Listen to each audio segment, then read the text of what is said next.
Hello everyone, welcome to our channel learn and fun. हम पढ़ रहे हैं B Ed second year knowledge and curriculum subject का topic आदर्शवाद। लास्ट वीडियो में हमने इसका हाफ पार्ट कर लिया था। आज हम उसके आगे का पार्ट करेंगे। आज हम पढ़ेंगे आदर्शवाद में पाठ्यक्रम क्या है, शिक्षा के बारे में क्या क्या है, शिक्षण विधियाँ क्या हैं आदर्शवाद के आदर्शवाद में, तो इन सब चीज़ों के बारे में आज हम पढ़ेंगे। So let's start.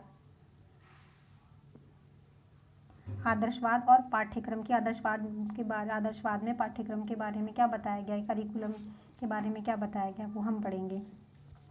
आदर्शवाद एक ऐसे पाठ्यक्रम का निर्धारण करता है जो मनुष्य के विचारों, आदर्शों तथा अनुभवों पर आधारित हो। तो मतलब इसमें ऐसा पाठ्यक्रम होना चाहिए जो मनुष्य के विचारों, आदर्शों, अनुभवों पर आधारित हो। पाठ्यक्रम में मानव जाति के संपूर्ण अनुभवों, क्या कहा है, मानव जाति के संपूर्ण अनुभवों तथा समाज की सभ्यता एवं संस्कृति को उत्कर्ष स्थान दिया जाना चाहिए। तो इन्होंने यही कहा है कि पाठ्यक्रम में क्या होना चाहिए, मनुष्य के विचारों, आदर्शों, अनुभवों पर आधारित हो और मानव जाति के संपूर्ण अनुभवों, समाज की सभ्यता और संस्कृति को उत्कर्ष स्थान दिया जाना चाहिए। पाठ्यक्रम में मानवीय तथा वैज्ञानिक दोनों प्रकार के विषयों का स्थान होना चाहिए। दोनों प्रकार के विषय होने चाहिए, मानवीय मनुष्य से रिलेटेड और वैज्ञानिक विषय दोनों प्रकार के होने चाहिए। पाठ्यक्रम के संदर्भ में विभिन्न आदर्शवादियों ने पाठ्यक्रम के संदर्भ में क्या विचार दिए। तो पहला क्या है, प्लेटो ने क्या विचार दिया। हम प्लेटो के विचार पढ़ेंगे कि पाठ्यक्रम कैसा होना चाहिए। पाठ्यक्रम में आदर्श विचार, प्लेटो कहते हैं कि पाठ्यक्रम में क्या होनी चाहिए, आदर्श विचार एवं आध्यात्मिक मूल्यों। प्लेटो ने कहा है कि आध्यात्मिक मूल्यों, आदर्श विचार, सत्यम शिवम सुंदरम को महत्व दिया जाना चाहिए। मानसिक, नैतिक और सौंदर्यात्मक के अनुसार पाठ्यक्रम का रूप होना चाहिए, ऐसा प्लेटो ने कहा है पाठ्यक्रम के बारे में। नन भी हैं जो आदर्शवादी विचारक हैं, इन्होंने क्या कहा है पाठ्यक्रम के बारे में, उन विषयों को स्थान प्राप्त होना चाहिए जो बालकों के संसार के लिए महत्वपूर्ण क्रियाओं से प्रशिक्षित हों। कि पाठ्यक्रम में क्या होना चाहिए, जो बालक से रिलेटेड पाठ्यक्रम होना चाहिए, बालकों के संसार के लिए जो महत्वपूर्ण है वो पाठ्यक्रम में सारी गतिविधियां होनी चाहिए। अब हम देख लेते हैं थर्ड पे हर्बर्ट के विचार के। हर्बर्ट ने पाठ्यक्रम के बारे में क्या कहा है, मनुष्य की आध्यात्मिक उन्नति के लिए चारित्रिक एवं नैतिक विकास पर बल देना चाहिए। चारित्रिक एवं नैतिक विकास पर बल देना चाहिए। इसके लिए पाठ्यक्रम में भाषा, साहित्य, इतिहास, कला, संगीत का मुख्य स्थान होना चाहिए। पाठ्यक्रम में भूगोल, गणित तथा विज्ञान का भी गौण स्थान होना चाहिए। तो इन सारी चीज़ों का जिन्होंने बताया, इन सब का पाठ्यक्रम में स्थान होना चाहिए। तो निष्कर्ष के रूप में पाठ्यक्रम के बारे में आदर्शवादियों के विचार निम्नलिखित हैं। हम निम्नलिखित पॉइंट से निष्कर्ष से शॉर्ट फॉर्म में समझ सकते हैं कि पाठ्यक्रम किस तरह से होना चाहिए। नंबर 1 पे है, पाठ्यक्रम का आधार जीवन का सर्वोच्च आदर्श होना चाहिए। इसमें क्या कहा गया है, जीवन का सर्वोच्च आदर्श, कि हमारा जीवन जो है वो सर्वोत्तम होना चाहिए, ऐसा कहा गया है इसमें। सेकंड कहता था पाठ्यक्रम में मानव जाति के अनुभवों को व्यक्त करना चाहिए। पाठ्यक्रम में मानव जाति के अनुभवों को संगठित करना चाहिए। पाठ्यक्रम में विभिन्न विज्ञानों और मानव शास्त्रों को स्थान मिलना चाहिए, कि विज्ञान होना चाहिए और मानव शास्त्र भी होनी चाहिए। पाठ्यक्रम में सभ्यता का प्रतिबिंब होना चाहिए, कि सभ्यता के बारे में भी पाठ्यक्रम में होना चाहिए। तो ये 5 पॉइंट्स हैं कि कैसा पाठ्यक्रम होना चाहिए आदर्शवाद के अनुसार। आगे हम पढ़ते हैं ये आदर्शवाद व शिक्षण विधियाँ, की आदर्शवाद में किस तरह की शिक्षण विधियों की व्याख्या की गई है, शिक्षण विधि कैसी होनी चाहिए, किस तरह से बच्चों को पढ़ाना चाहिए। आदर्शवादी स्वयं को किसी एक विधि का भक्त ना मानकर, कि वो कोई एक विधि के समर्थक नहीं है, किसी एक विधि को भक्त ना मानकर अनेक विधियों के निर्माता और निर्धारक समझते हैं, ऐसा बटलर ने कहा है। कि जो आदर्शवाद है उसमें एक विधि नहीं है, शिक्षण विधि के लिए बहुत सारी विधियां हैं। तो पहला क्या है, इसमें मेन 3 विधियों के बारे में बताया गया। इसमें पहला है स्वाध्याय विधि। स्वाध्याय विधि में क्या है, ये किसके लिए है, प्राचीन साहित्य के अध्ययन के लिए ये होती है, स्वाध्याय विधि होती है। स्वाध्याय से आप समझ सकते हैं कि अपने आप अध्ययन करना, स्वयं से अध्ययन करना। स्व का मतलब क्या होता है, स्वयं, अपने आप। तो प्राचीन साहित्य के अध्ययन के लिए महत्वपूर्ण है कि प्राचीन साहित्य उठाना, इतिहास वगैरह और सारी जो उपन्यास वगैरह हैं उनके अध्ययन के लिए ये विधि अत्यंत महत्वपूर्ण है। शिक्षा के उच्च स्तर पर इसका प्रयोग होता है। कहाँ? शिक्षा के उच्च स्तर पर की बड़ी बड़ी कक्षाओं में वगैरह में, बड़े बड़े ग्रेजुएशन लेवल पे, मास्टर्स लेवल पे इसका स्वाध्याय विधि का उपयोग होता है। तो पहली स्वाध्याय विधि है। दूसरी हमारी प्रश्न उत्तर तथा वाद विवाद विधि बताइए। आज के टाइम में भी विधि यूज होती है, प्रश्न उत्तर और वाद विवाद विधि। बालकों को शिक्षा देने के लिए सर्वोत्तम विधि है। उन्होंने क्या बताया कि ये जो प्रश्नोत्तर विधि है ये बालकों को शिक्षा देने के लिए सर्वोत्तम सबसे अच्छी विधि है। बालकों में विचार और तर्क करने की प्रबल शक्ति तथा निर्णय शक्ति का विकास। तो इस विधि के द्वारा क्या होता है? बालकों में तर्क करने की, तर्क वितर्क करने की, नए नए तर्क से किसी भी विषय के पक्ष में विपक्ष में अपना निर्णय देने की शक्ति उनमें विकास होता है। तीसरी है हमारी व्याख्यान विधि। व्याख्यान से सबसे समझ में आता है कि व्याख्या करना। व्याख्यान विधि में इस विधि द्वारा बालकों को वस्तुनिष्ठ ज्ञान दिया जा सकता है। दूसरा क्या है? रचनात्मक प्रवृत्तियों के प्रति सौंदर्य अनुभूति को जगाया जाता है। इसमें व्याख्या करते हैं तो हम बहुत से अपने अपने विचार उसमें प्रकट करते हैं। व्याख्या करने के लिए तरह तरह के पॉइंट्स डालते हैं और उसको रचनात्मक तरीके से प्रस्तुत करते हैं किसी भी विषय को। तो इसमें इसीलिए कहा गया क्या है? रचनात्मक प्रवृत्तियों के प्रति सौंदर्य अनुभूति को जगाया जा सकता है इस तरह। तो ये 3 विधि हैं शिक्षण विधि आदर्शवाद के अनुसार। आदर्शवादी मानते हैं कि मनुष्य में सीखने की आंतरिक इच्छा होती है। आदर्शवादी क्या मानते हैं मनुष्य के बारे में? क्या है कि सीखने की आंतरिक इच्छा होती है, आंतरिक अंदर से उनकी इच्छा होती है, जिसे आत्मक्रिया की संज्ञा दी जाती है। अतः बालकों को आत्मक्रिया द्वारा सीखने के अधिकाधिक अवसर दिए जाने चाहिए। नेक्स्ट हम पढ़ेंगे आदर्शवाद एवं शिक्षक की। आदर्शवाद में शिक्षक के बारे में क्या क्या है? Teacher according to idealism. शिक्षक किस तरह से होना चाहिए? आदर्शवाद ने शिक्षक को उच्च स्थान प्राप्त किया है। क्या? उच्च स्थान प्रदान किया है, सॉरी। आदर्शवाद ने शिक्षक को उच्च स्थान प्रदान किया है। बच्चों को पशुत्व से मनुष्यत्व और मनुष्य से देवत्व की ओर ले जाने में शिक्षण की महत्वपूर्ण भूमिका होती है, आवश्यकता होती है। ऐसा आदर्शवाद ने कहा है कि जो शिक्षक है वो बच्चों को क्या होता है? पशु से मनुष्य बनाते हैं, मनुष्य से देवता का स्थान दिलाते हैं शिक्षक। तो स्टूडेंट्स आप इस तरह से कह सकते हैं मेन पॉइंट्स में मैं बार बार अंडरलाइन करती चली जा रही हूँ बीच बीच में जो वर्ड्स होते हैं ऐसे आप भी एग्जाम में अंडरलाइन कर सकते हैं। इससे आपको अच्छे मार्क्स मिलेंगे। इंटरेक्टिव आंसर होता है जैसे मैंने डाला पशुत्व से मनुष्यत्व, मनुष्य से देवत्व, उच्च स्थान, शिक्षक को उच्च स्थान प्रदान। इस तरह से अंडरलाइन मेन लाइन्स पे आप कर सकते हैं अपने आंसर में जब आप लिखेंगे तो। नेक्स्ट पॉइंट है हमारा ज्ञान के भंडार। दार्शनिक और अंतर्दृष्टि प्राप्त व्यक्ति ही वास्तविक अर्थों में शिक्षक हैं। प्लेटो ने क्या कहा है? प्लेटो ने कहा है कि जिनके पास ज्ञान का भंडार है वो एक दार्शनिक है और अंतर्दृष्टि प्राप्त व्यक्ति ही सही अर्थों में शिक्षक हो सकता है। सेकंड है थॉमसन ने शिक्षक के बारे में क्या कहा? शिक्षक बालक के लिए वास्तविक सत्य का मूर्त रूप है। कि जो वास्तविक सत्य जो होता है उसके बारे में क्या है? एक मूर्त रूप है कि उसको साकार रूप में दिखाया गया शिक्षक के रूप में। ईश्वर ही परम गुरु माना जाता है और बालक के लिए उसका गुरु ही ईश्वर के प्रतिरूप होता है। कि जो उसका गुरु है, ईश्वर को क्या मानते हैं कि हम सबसे बड़ा गुरु कौन है? ईश्वर है। और जो उसका शिक्षक होता है वही क्या है? ईश्वर का प्रतिरूप होता है। ऐसा थॉमसन ने कहा है। शिक्षक ही शिक्षार्थी में सीखने की इच्छा जागृत करता है, सीखने की इच्छा जागृत करता है और उसे पूर्णतः प्राप्त करने में सहायक होते हैं। तो ये थी आदर्शवाद में शिक्षक के बारे में क्या धारणा है, आदर्शवाद ने शिक्षक के बारे में क्या कहा है। अब हम पढ़ेंगे आदर्शवाद और विद्यालय की। आदर्शवाद में विद्यालय के बारे में क्या विचार है? School according to idealism. आदर्शवादियों के अनुसार विद्यालय को सामाजिक आदर्शों, मूल्यों और सिद्धांतों से पूर्ण उच्च सामाजिक वातावरण युक्त होना चाहिए। कि उसमें सामाजिक आदर्श होने चाहिए, मूल्य होने चाहिए, सारे सिद्धांत होने चाहिए और सामाजिक वातावरण होना चाहिए ताकि बालक का क्या हो सके? शारीरिक, मानसिक, बौद्धिक व सामाजिक विकास हो सके बालक का विद्यालय में।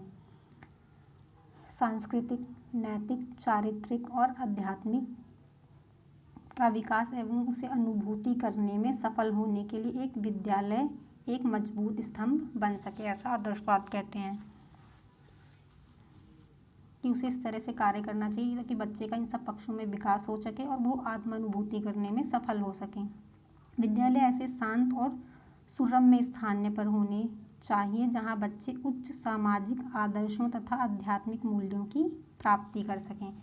तो आदर्शवाद कहते हैं कि विद्यालय ऐसे शांत जगह पर होने चाहिए, स्थान पर होने चाहिए जहाँ बच्चे अच्छे से अपनी शिक्षा ग्रहण कर सकें और उच्च सामाजिक आदर्शों और आध्यात्मिक मूल्यों की प्राप्ति कर सकें और अपने जीवन में विकास पथ पर अग्रसर हो सकें।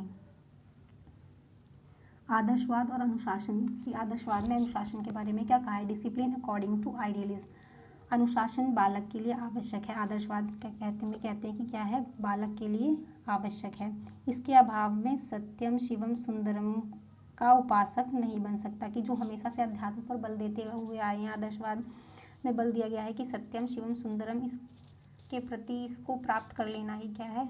सच्चे मायने में आदर्शवाद होता है, जीवन होता है। तो इस तरह से इसे प्राप्त नहीं कर सकते। अनुशासन के अभाव में आत्मानुभूति प्राप्त नहीं कर सकती। शिक्षक का दायित्व है कि बालक के अंदर अनुशासन विकसित करने में सहयोग करे। इसमें क्या कहा गया है कि शिक्षक है जबरदस्ती बच्चे में अनुशासित नहीं कर सकता, उसको मार पीट के दंड देके ही अनुशासित करे। उसे क्या है, इस तरह से उसकी गतिविधि कक्षा में होनी चाहिए, इस तरह से उन्हें प्रेरित करना चाहिए कि वो क्या है, स्वयं अनुशासित बन सके, कि अपने ऊपर उनका स्वयं का अनुशासन हो सके बालकों का। दंड या भय से वास्तविक अनुशासन की प्राप्ति नहीं की जा सकती। वो क्या होगा, जब तक क्लास में रहेंगे या शिक्षक की निगरानी में जब तक अनुशासित रहेंगे, लेकिन जब उनसे विद्यालय से बाहर आएंगे तो वो अनुशासन का पालन नहीं कर पाएंगे। तो इस तरह से उनको प्रेरित करना चाहिए, उनको सिखाना चाहिए, ताकि वो हर समय अपने घर पर भी और विद्यालय में भी अनुशासन का पालन करें। आदर्शवादी प्रभावात्मक अनुशासन के पक्ष में है। उनका विश्वास है कि बालकों में को उच्च आदर्शों, विचारों, मूल्यों, कर्तव्यों आदि से परिचित कराकर, कि उनको इन सब उच्च आदर्शों के बारे में, विचारों को, उनके मूल्यों को, कर्तव्यों को अच्छे से परिचित कराकर इन सब चीज़ों का ज्ञान उनके मस्तिष्क में भरकर प्रेम एवं सहानुभूतिपूर्ण वातावरण से, क्या कहा गया है, प्रेम एवं सहानुभूतिपूर्ण वातावरण से उनमें अनुशासनात्मक की भावना पैदा करनी चाहिए, कि दंड और उसके भय से नहीं, प्रेम से, जिससे वह अपना आध्यात्मिक विकास कर सके। उनके अनुसार अनुशासन का अर्थ है नम्रता। क्या अर्थ है अनुशासन का? नम्रता, शिष्टता, अधीनता, आज्ञाकारिता, कि बच्चे इन सब गुणों का अपने अंदर विकास कर सकें। नैतिक मूल्यों का विकास करना ही क्या है? अनुशासन है। आगे हम पढ़ेंगे आदर्शवाद का मूल्यांकन। तो स्टूडेंट्स, जब भी आप कोई आंसर लिखते हैं, कोई विचारधारा जब आप देते हैं, तो आप उसका मूल्यांकन जरूर लिखा कीजिए। मूल्यांकन में उसके गुण और दोष दोनों के बारे में बताया गया होता है, उसमें गुण क्या है, दोष क्या है। तो ये आंसर के लिए इंपॉर्टेंट पॉइंट होता है। तो हम आदर्शवाद के मूल्यांकन में क्या पढ़ेंगे? आदर्शवाद का गुण, इसके गुण क्या है, पहले मेरिट्स क्या है। आदर्शवादी शिक्षा बालकों में सत्यम, शिवम, सुंदरम जैसे श्रेष्ठ गुणों का विकास करती है। फलस्वरूप उनमें उत्तम चरित्र का निर्माण होता है। ये इसका गुण है, फर्स्ट गुण है। सेकंड है, केवल आदर्शवाद ही शिक्षा के उद्देश्यों की विस्तृत व्याख्या करता है। कि क्या है ये? कि ये शिक्षा के उद्देश्यों की विस्तृत व्याख्या करता है पूर्ण रूप में। शिक्षकों को महत्वपूर्ण स्थान प्राप्त है। आदर्शवाद में क्या है? शिक्षकों को महत्वपूर्ण स्थान प्राप्त, और उन्हें समाज निर्माता, क्या कहा गया? समाज निर्माता एवं शिक्षा प्रणाली का चालक माना गया है। आत्मानुशासन और आत्मनियंत्रण के महत्वपूर्ण सिद्धांतों को शिक्षा के क्षेत्र में प्रतिपादित किया गया है। तो ये सारे हमारे क्या हैं? इसके गुण हैं आदर्शवाद के। अब हम पढ़ेंगे आदर्शवाद में दोष क्या क्या हैं, क्या दोष हैं आदर्शवाद में।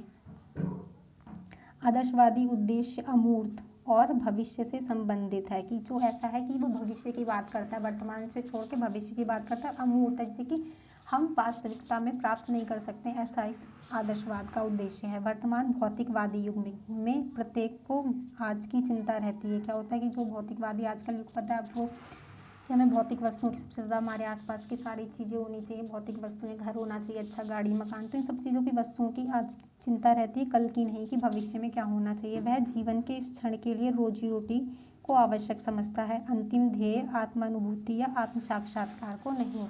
आज के टाइम में आपने खुद ही देखा अपने जीवन में कि हम अपनी भौतिक आवश्यकताओं की पूर्ति में लगे रहते हैं। हमें अपने अंदर आत्मानुभूति करना, आत्म साक्षात करना, इन सब के लिए कहाँ है? जन्म से लेकर मृत्यु तक हम इसी जीवन की भाग दौड़ में लगे रहते हैं।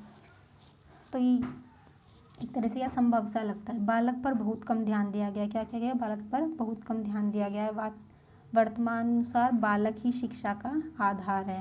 इसका थर्ड दोष है, शिक्षण विधियों के क्षेत्र में इसका दृष्टिकोण क्या है? वैज्ञानिक नहीं है। दृष्टिकोण में क्या है? वैज्ञानिक नहीं है। वर्तमान में इसकी विधियां अप्रासंगिक है, कि इन्होंने कहा गया है कि बहुत सी विधियां जो हैं वो अप्रासंगिक हैं, वर्तमान की परिस्थितियों के अनुसार उनको अपनाया नहीं जा सकता।